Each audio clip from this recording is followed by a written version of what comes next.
وانتم حرم، جبکہ تم حالت احرام، حرام کی جمع ہے حرم، حالت احرام میں جب ہوتے ہو. کیوں حالت احرام کو حرام کہتے ہیں؟ اس وجہ سے کہ وہ کپڑے پہن لینے کے بعد بہت سی حلال چیزیں حرام ہو جاتی ہیں.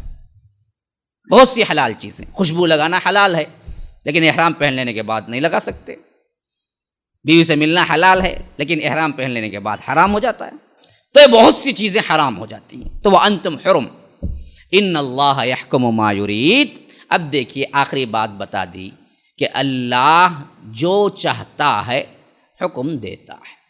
اب تمہیں پوچھ نہیں سکتے اللہ تیرے گھر کو جاتے ہیں راستے میں بھوکے ہو گئے تو ایک جانور کو پکڑ کو کھائے تو کیا ہونے جاتا ہے، دوسرا نہیں جاتا ہے انہیں پکڑو کھایا تو جائز کتے، میں ہی جاتا ہوں تیرے واسطے راستے میں پھر پکڑو نہیں کھایا تو کیسا؟ وہ سب نہیں، میرا حکم چلے گا، میں جو چاہوں گا دوں گا، تمہیں کیا نہیں کرنا. یہ کئی کو دیا وہ کئی کو دیا بیٹھ کو بحث کرنے کی ضرورت نہیں. ہمیں عموماً کیا ہے حرام کئی کو کرے مولوی صاحب، اس میں کیا علت ہے مولوی صاحب؟